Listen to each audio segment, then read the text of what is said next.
we can live in peace and harmony together. And if you're not a hypocrite. But again, they follow a law that they cannot live by. And the minute they do, that they're going to find the rude awakening. Because, wait a minute, you just said if they don't follow your religion, we could chop your head off. That's great news for me because I believe the same thing. So I'm going to cut your head off and we're going to be cool. And they'll be like, no, it's only if I chop your head off. Well, no, wait a minute, I want to chop your head off. The next thing you know, and that's how wars start. And it gets deeper and deeper with how wars start and how they're won. And if you lack the knowledge, then your country is easily defeated. But if you understand the knowledge and you treat your people fair, people ain't gonna let you run over there and take over, because now they understand the structure. Therefore, you become undefeatable as a group of people if you follow the human instruction. Just like in the war with Saddam Hussein, America started making some demands on him, and Saddam Hussein, not only did people hate him, but he had to play Mr. Macho Man. He'd be like, come on, America, come on, I'll fight you. So they're poking a bear, and he's ready to fight. He is in no position to fight.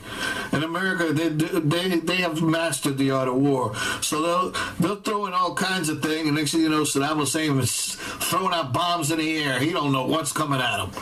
He's throwing out bombs. He's wasting all his bombs. And meanwhile, America's just sitting back, laughing at him, throwing all kinds of things that look like bombs.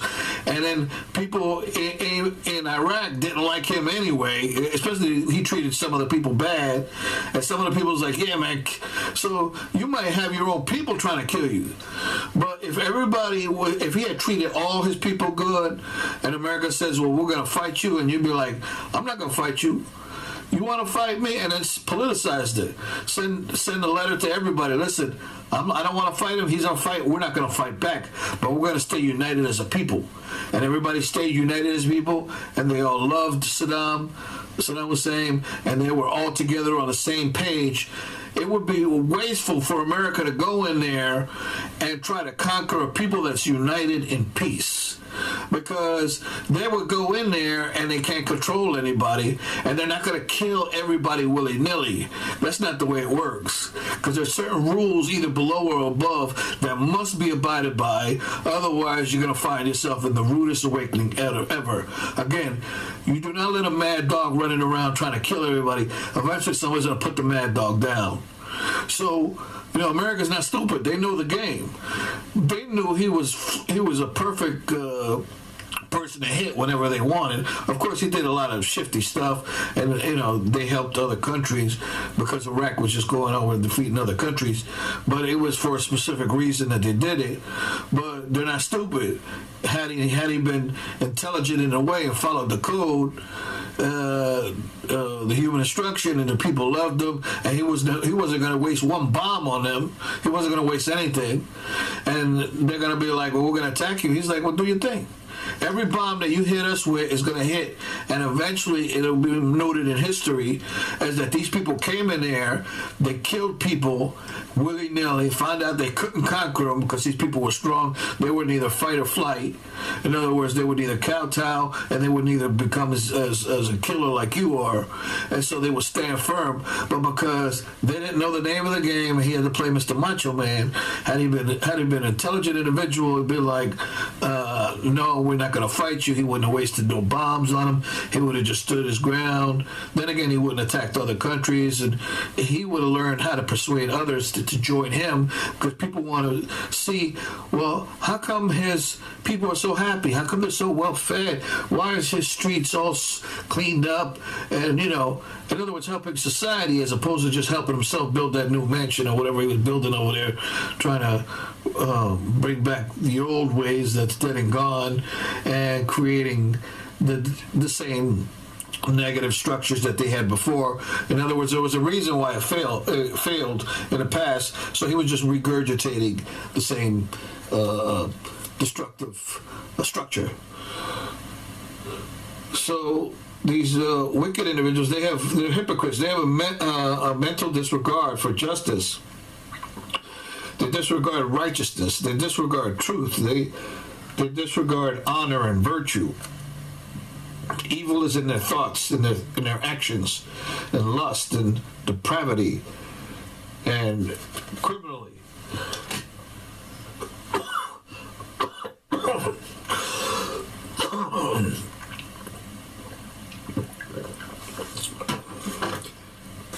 Yet they don't want to be held to the same standards. So they enjoy the misfortune of others. They like to manipulate others. They are habitually dishonest. They like to mislead. They lack morals. They are cruel. They lack responsibility. And their future is destruction. Psychopathy, egoism, sadism, tyrants. And it all begins usually from the parents who are conditioning these negative children into a negative society and structure of apathy and destruction. So therefore they grow up, these children have tantrums. And they're not corrected by their adults, which is technically the job of the parents to instill the truth and how things work in order for them to excel, to not have this destruction either by self-fulfilling prophecy or by not understanding, which is also not understanding others and being conditioned by their parents.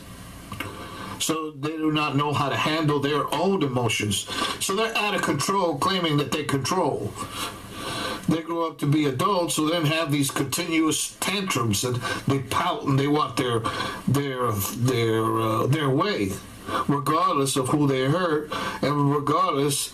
So they're finding a negative solution as opposed to having a positive solution, which you could create the outcome they want without having to hurt other individuals.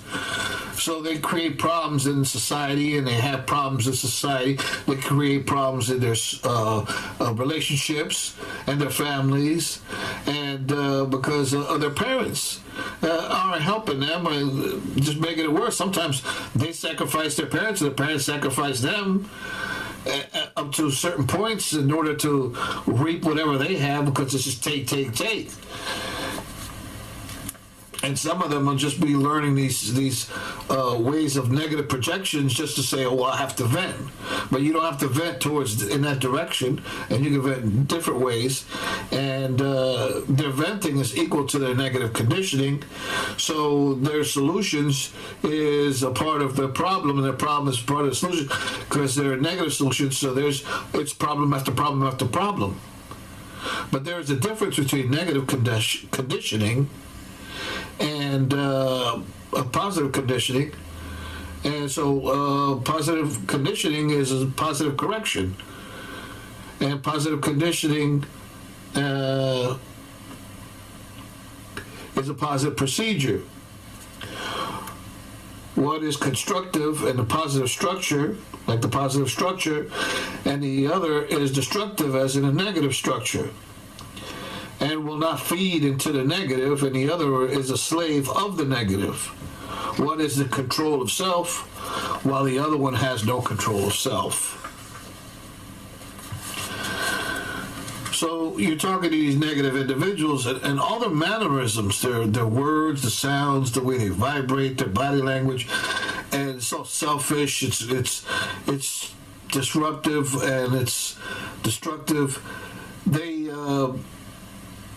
They permeate this negative and thinking it's you when it's actually them, not understanding the way things work.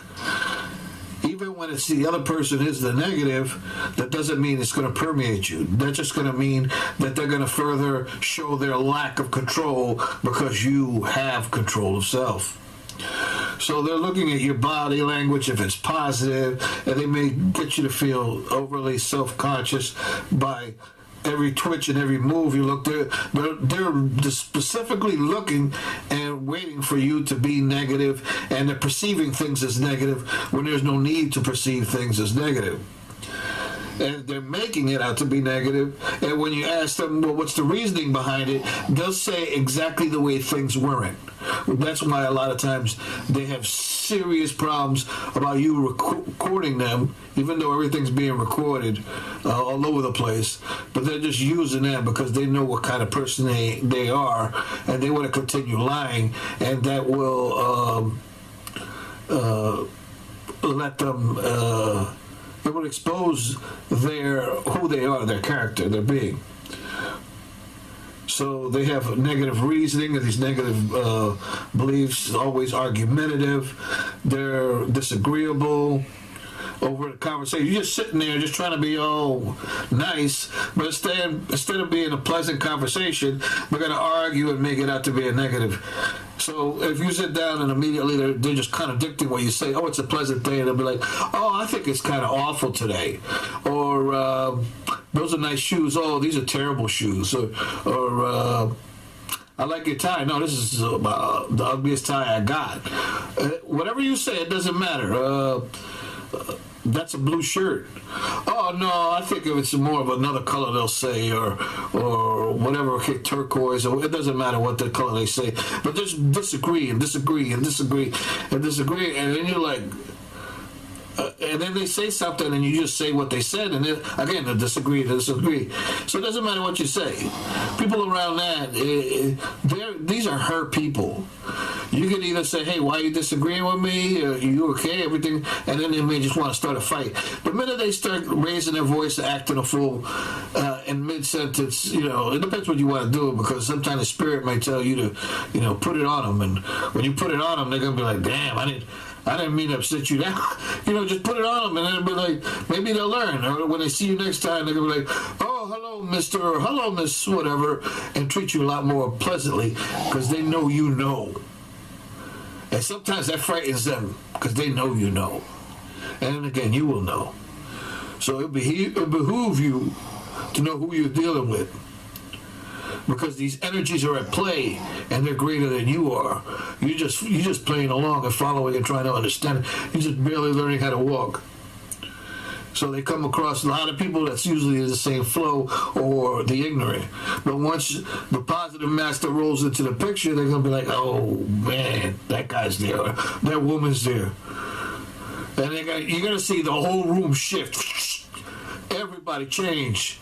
You don't see that, oh, we got this plan. It's like, no, cancel the plan. Cancel the plan. Stop the plan. Just be cool. Wait for this guy or this little girl to leave, and then we're going to make it happen. And sometimes they do that because, even the mafioso, they usually don't try killing innocent people. It's always who you're dealing with, and they know the law, and you got to take the oath and know how it works. Even though some of the mafioso or they don't like good people being pushed around too. So you never really know. But again, like I said, some of these negative people are really are positive people or guardians, but they just don't know their position yet. Or they may be teachers or some other gift, because we're all born with these gifts. So some people like to disrupt you while you're doing things, to interrupt your objective, even sleeping, try to irritate you while you're sleeping. Again, interrupt, disrupt, distract, make it longer or block your objective, wasting your time.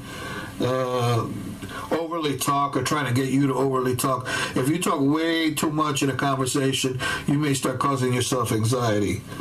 Women or men or whatever. Some people just try to get out of anxiety by talking some, but you can't talk too much and now try to talk too little. So try to stay balanced in the middle.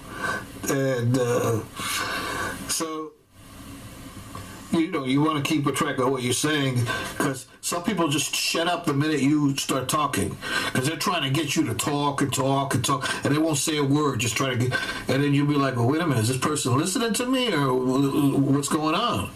So you ask them, hey, you follow what I'm saying, and Then they get upset with that because now you just busted their plan. Because their objective was to get you to feel negative. So if a person's not listening to you after like a minute of talking, just stop talking. They're going to say, well, keep talking. They're going to say, well, you ain't, it's not like you have to interrupt them back. Oh, yeah, I hear you. I understand you. I agree. I disagree or whatever. You don't have to do none of that. But just at least try to say, try to act like you're in a flow. But in a conversation, you always want to have, you say a couple of words, they say a couple of words. You say a joke, they say a joke, you say a joke, they laugh, they say a joke, you laugh, and just a little bit of banter. But if they're always quiet, you're doing all the talking, you're talking to yourself. You're not really talking to them. They could just be doing that just to be like, man, they don't like you, so they're just staying quiet. Some people will be like nasty and start hurling insults.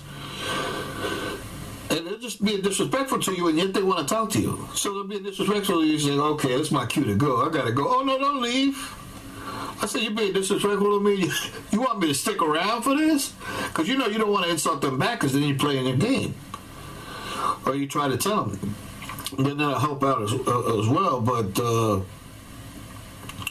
you're not there to be disrespectful. Some people do that. They like that.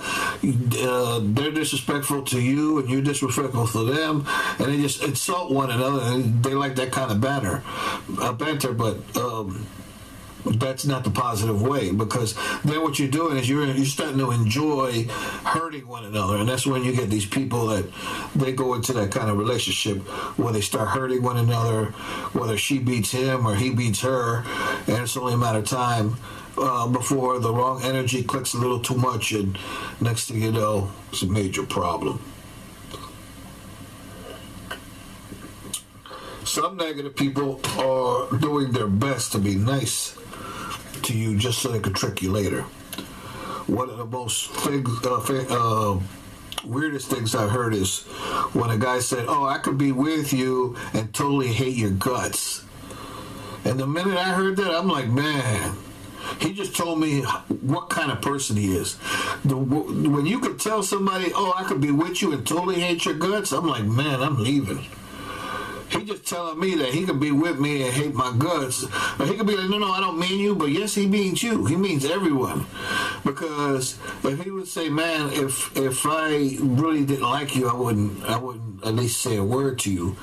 Even a good person, if he didn't like you, he'd at least, it's still, not that he didn't like you, it's that you didn't like yourself. And because you didn't like yourself, you're projecting that onto me. But I see that, and I don't want to join that, so I'll continue to be civil.